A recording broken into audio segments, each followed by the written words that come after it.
One thing that plagues many of us at the beginning of our wedding film journey is, what lens should we use? Which one is gonna give me the style and look that I'm going for? Which one's gonna help me have my films feel more cinematic or soft and dreamy?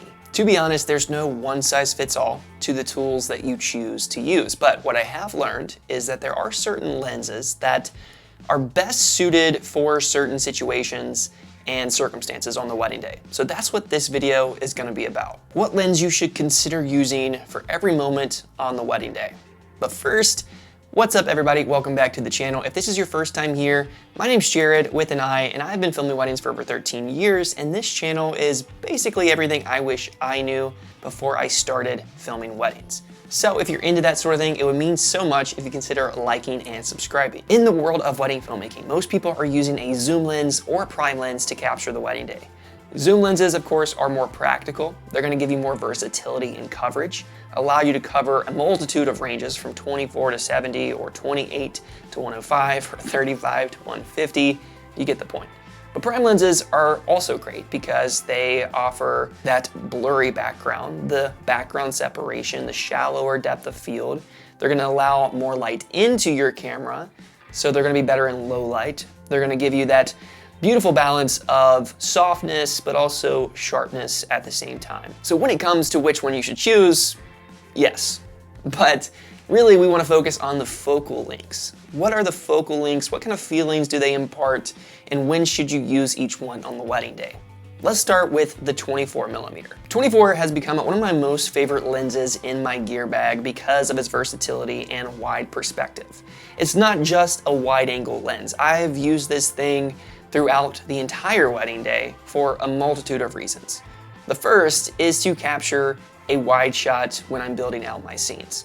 A wide establishing shot, a wide shot of the couple during their portraits, a wide shot during the dancing sequence. The 24 is your context lens. It's going to allow you to bring the whole scene together in a beautiful way. The wide shot just demonstrates the context. It shows the atmosphere, the environment, the couple. It's a must-have lens in my opinion. Next is probably one of the most notorious and most famous lenses for filming weddings, and that is the 50mm. The 50mm, it's natural to the human eye, and it gives you a field of view that feels true to life. This lens helps you capture people in a way that feels honest and familiar. Unlike the 24mm, the 50mm helps draw more attention to your subject and eliminates background distractions. So of course, this is gonna be great for areas like prep, which is usually a disaster, water bottles everywhere, you don't really have time to clean up everything. So you want a lens that's tight enough to eliminate those distractions and focuses in on the important moments. It's also gonna be great for first looks. It's gonna be great for portraits. Really, it's an all-day lens. I mean, this is just your portrait lens for capturing weddings. I personally bring out the 50mm for the dance floor. I think this is the perfect lens to use during this moment on the wedding day because it helps me get background separation. It helps me kind of eliminate some distractions if there's not a lot of people dancing on the dance floor. It helps me kind of create that illusion that there's a lot of people on the dance floor. So that's a really great thing, a great lens to have in your bag because you want to make this wedding feel like a movie. You want to make it feel like a party, especially if that's what your couple wants you to do.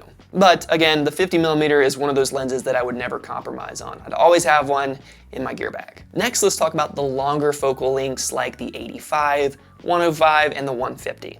And I'm bundling all of these together because they essentially do the same things. These focal ranges are where your films start to feel a lot more intimate because they naturally compress the background and draw all the attention to your subject. This is the best lens to use to conclude your scenes because it's really gonna tie in all of those other elements from the 24 to the 50 together in a beautiful way. So you wanna use these lenses during moments like the ceremony or the private vows, or have your second shooter during like the first look, guest reactions during the ceremony, guest reactions during cocktail or during speeches. For beginners, think of these focal lengths as your intimacy lens, your emotion lens, so to speak. And it's best used when you want to highlight faces and reactions in a raw and genuine way, without the clutter of the environment. And speaking of a cluttered environment, there's another environment that you should be aware of and that's your mental environment. Are you just in that season right now where all these weddings are starting to stack up? The backlog's just creeping in on you. The pressure, the anxiety, the tension, all of it is just getting a little too much to bear. If it is, I have the perfect solution, the perfect team to help you with that. Uncut Gems is a high-quality video editing service that I've been using for almost 2 years now, and they have been game-changing for me in just giving me more time back in my day, giving me more time back in my life to spend with my family, and giving me peace of mind, which is worth its weight in gold. And right now, they're kind enough to offer you guys 65% off on your first edit. If you head over to Uncut Gems, use my code WAYWARD65 at checkout so that you can kick backlog in the face and get back to being excited about your business. Now, when it comes to filming weddings, there's a bigger question that a lot of us tend to ask ourselves is, should we go primes? Should we go zooms? Should we just say YOLO and go anamorphic? And honestly, again, there's no right or wrong way.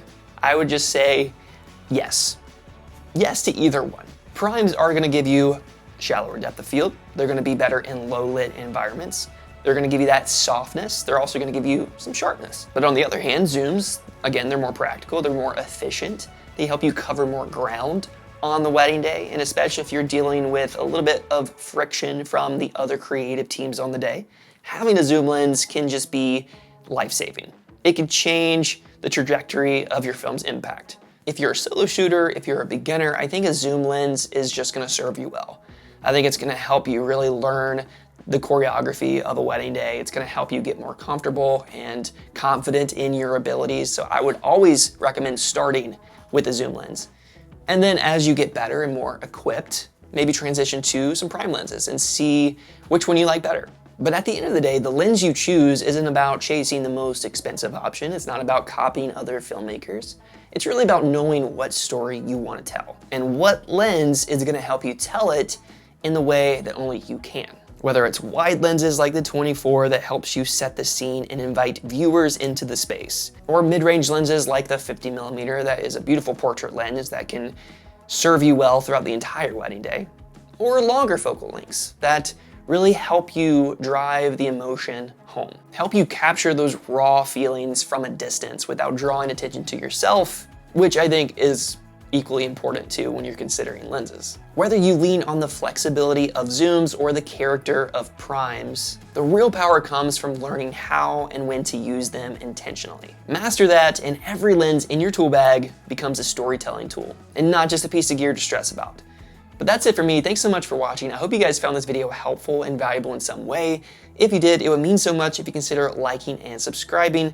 Drop a comment below. I'd love to hear from you. So until next time, keep creating and telling beautiful stories. Peace.